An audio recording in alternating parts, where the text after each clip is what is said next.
नमस्कार प्यारे बच्चों, आज हम करेंगे कक्षा 9 का कृतिका का पाठ 2 मेरे संग की औरतें।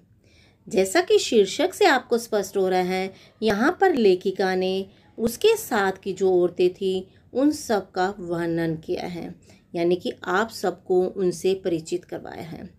और उन्होंने परिचित करवाने के लिए गद्य की एक नई विधा संस्मरण, ठीक है, उसका प्रयोग किया है। आप कहेंगे ये संस्मरणात्मक विधा क्या होती है? मैं आपको बताना चाहती हूँ कि संस्मरण मतलब बीती हुई बातों को याद करना और उनका वर्णन कर देना।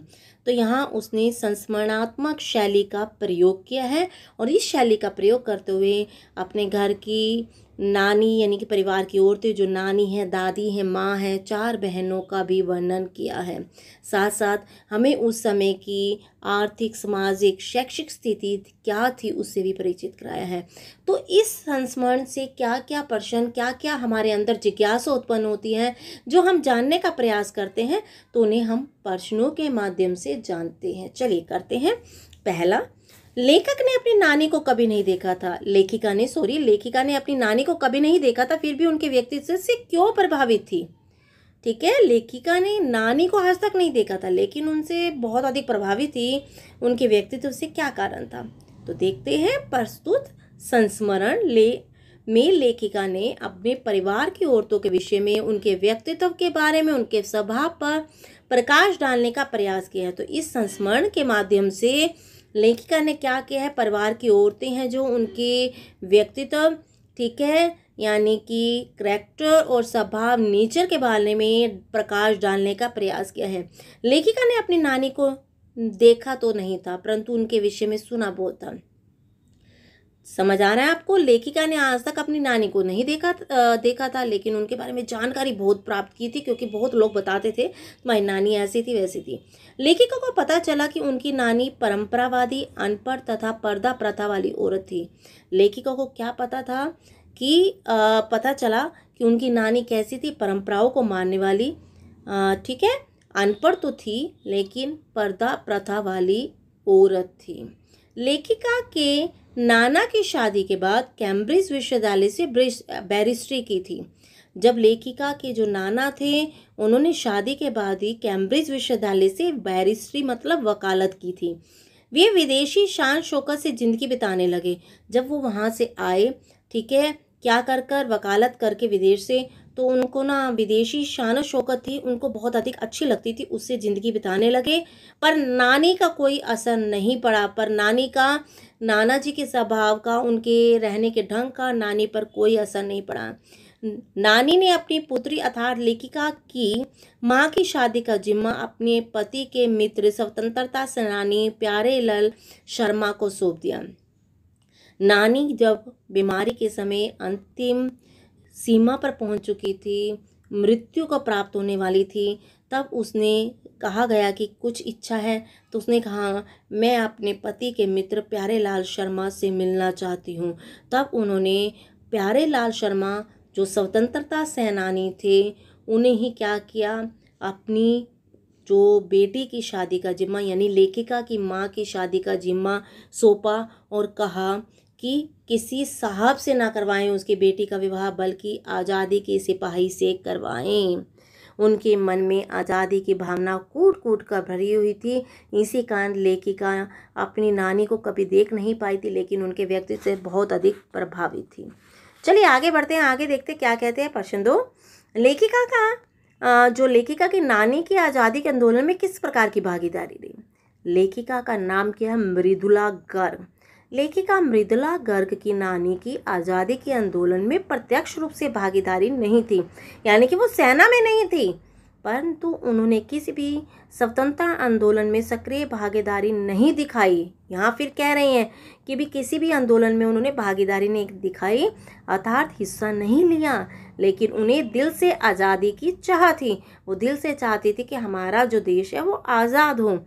जब उन्हें लगा कि उनके जीवन का अंतिम समय आ गया है, तो उन्होंने अपने पति से उनके मित्र स्वतंत्रता सेनानी प्यारे लाल जी को बुलाने का आग्रह किया, यानी कि प्रार्थना की। उन्होंने अपने पति से कभी खुलकर बात नहीं की थी। किसने? लेखिका की नानी ने अपने हस्बैंड से कभी खुलकर बात नहीं की थी, लेकिन प्यारे लाल जी से बेटी की शादी के लिए आज़ादी का सच्चा सिपाही तलाश करने का वचन लिया। वे नहीं चाहती थी कि उनकी बेटी की शादी अंग्रेजों के की नौकरी करने वाले भारतीय से हो। ठीक है, अंग्रेजों की नौकरी करने वाले भारतीय से, बल्कि वो ऐसा चाहती थी कि जो भी जिससे शादी हो वो पूरी तरह से भारतीय के साथ साथ स्वतंत्रता की चाह रखने वाला और भारतीय संस्कृति को मानने वाला व्यक्ति हो। इससे पता चलता है कि उनकी रग रग में आज़ादी का जुनून बसा हुआ था। किसके हृदय में आज़ादी का जुनून बसा हुआ था? लेखिका की नानी के हृदय में आज़ादी का जुनून भरा हुआ था।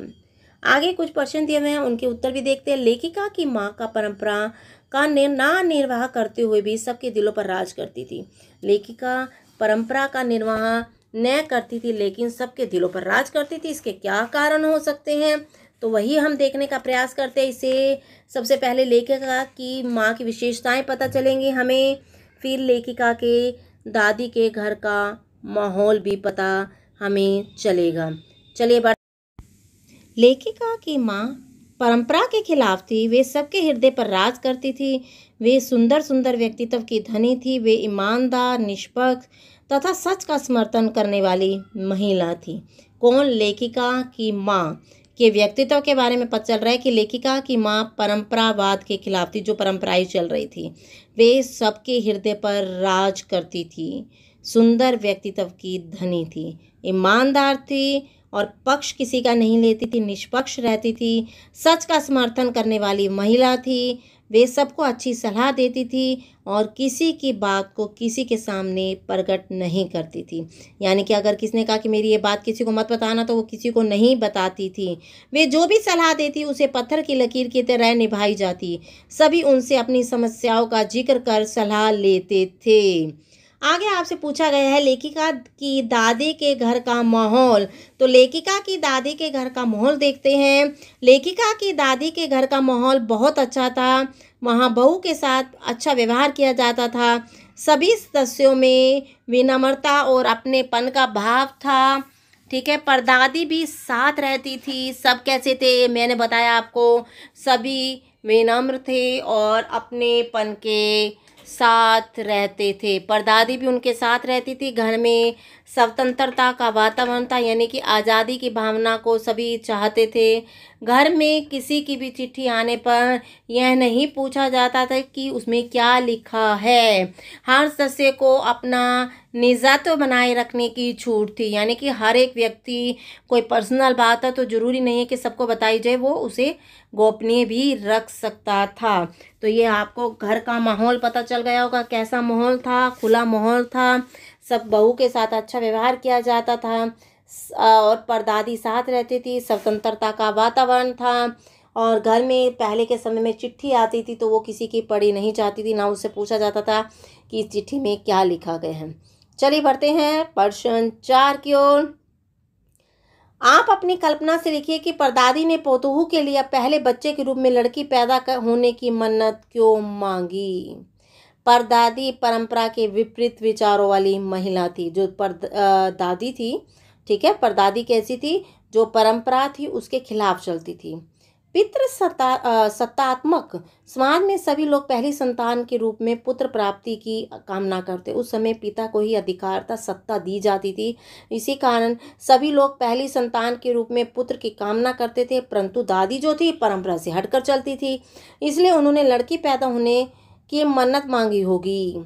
उनमें लड़की जाति के प्रति अत्यधिक स्नेह का भाव भी होगा, यानी लड़की से बहुत अधिक प्रेम करती होगी। आगे बढ़ते आगे देखते हैं। डराने, धमकाने, उपदेश देने या दबाव डालने की जगह, ठीक है, दबाव डालने की जगह सहजता से किसी को भी सही राह पर लाया जा सकता है। पाठ के आधार पर इस कथन को स्पष्ट कीजिए। एक रात लेखिका की परदादी घर में चोर घुस आया। ठीक है, लेखिका की परदादी के घर में, और उस समय सारे परिवार के सदस्य रात जगह में बिजी थे, यानी कि उनके घर में रात का जागरण हो रहा था और परदादी एक कमरे में सोई हुई थी। चोर उस कमरे में घुसा जहां उनकी दादी सोई हुई थी। उन्हें प्यास लगी। उनके खटके की आवाज़ सुनते ही पर दादी को लगा कि कोई आ गया। उन्होंने बहुत प्यास लग रही थी तो उन्होंने चोर को ही पानी लाने के लिए कह दिया। उसने बताया कि वह चोर है। दादी ने कुछ नहीं कहा, उसके साथ सहज व्यवहार किया, ना डराया न धमकाया। आधा जब पानी वो लेकर आया तो आधा पानी खुद पिया और आधा उसे पिलाकर उसे बेटा बना लिया। इसके बाद उन्होंने चोर पर ही फैसला छोड़ दिया कि वह चोरी करना चाहेगा या खेती। क्यों? क्योंकि उन्होंने कहा था कि तूने आज माँ का झूठा पानी पिया है तो आज से हम माँ बेटा हुए, तो अब तुम सोचो कि चोरी करनी है या खेती। उसने खेती करने का फैसला किया। इस घटना से पता चलता है कि डराने, धमकाने, उपदेश देने या दबाव डालने की जगह सहजता से किसी को भी सही राह पर लाया जा सकता है। चलिए आगे बढ़ते हैं। अगला जो हमारा प्रश्न है वो क्या है? शिक्षा बच्चों का जन्मसिद्ध अधिकार है, इस दिशा में लेखिका के प्रयास। शिक्षा बच्चों का जन्मसिद्ध अधिकार है। लेखिका चाहती थी कि सभी बच्चे शिक्षा प्राप्त करें। कौन लेखिका? मृदुला गार्ग। कर्नाटक के छोटे कस्बे बागलकोट में कोई ढंग का स्कूल नहीं था। लेखिका ने कैथोलिक बिशप से प्रार्थना की कि उनका मिशन सीमेंट कारखाने की आर्थिक मदद से एक प्राइमरी स्कूल खोल दे। किससे उन्होंने कहा? कैथोलिक बिशप से। ठीक है, उनका जो मिशन है वो सीमेंट कारखाने की आर्थिक मदद से एक प्राइमरी स्कूल होता है उसे खोलें। उस प्रदेश में क्रिश्चियन जनसंख्या कम थी, इसलिए कैथोलिक बिशप ने स्कूल खोलने में असमर्थता दिखाई। क्योंकि क्रिश्चियन नहीं है इसीलिए यहाँ पर नहीं खुल सकता स्कूल। लेखिका ने गैर क्रिश्चियन बच्चों को भी शिक्षा पाने के लायक सिद्ध करते हुए अपने आग्रह प्रार्थना जारी रखी कि जो गैर क्रिश्चियन है वो भी तो शिक्षा प्राप्त कर सकते, तो आप ये थोड़ा ना कि उन्हें शिक्षा नहीं मिलनी चाहिए। तब बिशप ने उन्हें यह विश्वास दिलाने के लिए कहा वह स्कूल 100 वर्षों तक चलता रहेगा। वहाँ से सहायता न मिलने के कारण लेखिका ने स्वयं अंग्रेजी, हिंदी, कन्नड़ तीनों भाषाएं पढ़ाने वाला प्राइमरी स्कूल खोला और कर्नाटक सरकार से उसे मान्यता भी दिलवाई। चलिए आगे बढ़ते हैं। प्रश्न 7, पाठ के आधार पर लिखिए कि जीवन में कैसे इंसानों को अधिक श्रद्धा के भाव से देखा जा सकता है। जीवन में उन लोगों को अधिक श्रद्धा के भाव से देखा जाता है जो सदा सच बोलते हैं, जो लोग किसी भी गोपनीय बात को दूसरों के सामने प्रकट नहीं करते। अगर कोई ने किसी ने कहा कि मेरी ये बात लीक नहीं होनी चाहिए, वो लीक नहीं करते तो उन्हें रिस्पेक्ट दी जाती है। जो अपने इरादे में मजबूत हों, सबके साथ अच्छा व्यवहार करें तथा जिसमें हीन भावना न हों। लेखिका की माँ में ये सब विशेषताएं थी, इसलिए बीमार रहने के बावजूद भी उन्हें श्रद्धा के भाव से देखा जाता था। बीमार रहती थी, घर का कोई काम नहीं करती थी, सीधा बस वो तो क्या करती थी, सारा दिन किताबें पढ़ना, गाने सुनना, यही कार्य करती थी, लेकिन फिर भी रेस्पेक्ट की जाती थी। कारण क्या था? बता दिया गया होगा। उनकी गोपनीय बात को किसी के सामने ना प्रकट करना, किसी की गोपनीय बात को, सबके साथ अच्छा व्यवहार करना, इसी कारण उसे श्रद्धा के भाव से देखा जाता है। नेक्स्ट, सच अकेलेपन का मजा कुछ और है। इस कथन के आधार पर लेखिका की बहन एवं लेखिका के व्यक्तित्व के बारे में अपने विचार व्यक्त कीजिए। लेखिका की बहन रेणु, ठीक है, आपने सुना था रेणु कौन से नंबर वाली बहन थी? चौथे नंबर वाली। जो छोटी बहन थी चौथे नंबर वाली, 5वें नंबर वाली अचला थी। सबसे पहली बड़ी बहन कौन थी? मंजुला भगत। दूसरी लेखिला मृदुला गर्ग। तीसरी, ठीक है, पहली कौन सी थी? मंजुला भगत। दूसरे नंबर पर लेखिका थी जिसका नाम उमा था, और तीसरे नंबर की बहन थी चित्रा, चौथी रेणु और पांचवी अचला। तो चौथी बहन के बारे में बताया गया। लेखिका की बहन रेणु अपनी इच्छा की मालकिन थी। वह जो कुछ ठान लेती थी उसे करके रहती थी। एक बार तेज वर्षा हुई, बहुत अधिक पानी भरा होने के कारण सड़क पर नए के बराबर वाहन चल रही थी। रेणु की स्कूल बस उसे लेने नहीं आई तो यह स्कूल पैदल ही चल दी। स्कूल उस दिन बंद था, परंतु उसे इस बात का मलाल नहीं था, मलाल मतलब दुख नहीं था। वह वापस 2 मील चलकर घर पहुंच गई कि कोई बात नहीं, गई हूँ, पैदल गई हूँ, हाय गीली हो गई, ऐसा कुछ नहीं था। स्कूल बंद था ऐसा कुछ भी नहीं था, और घर आकर आराम से बैठ, ठीक है, उस चीज़ का कोई दुख नहीं था। वो कहती थी जो काम करना है सो करना है। लेखिका इस घटना को सुनकर हैरान उठी। उसे भी लगा कि अपनी धुन में मंजिल की ओर चलते चले जाने का रोमांच तथा अकेलेपन का मज़ा कुछ और होता है। वो क्या सोचती है लेखिका कि अपनी धुन में, अपने रास्ते पर, अपने लक्ष्य पर चलते रहो। जो मज़ा आता है ना, वो अकेले में जो मज़ा आता है वो और कहीं मज़ा ही नहीं आ सकता। बेटा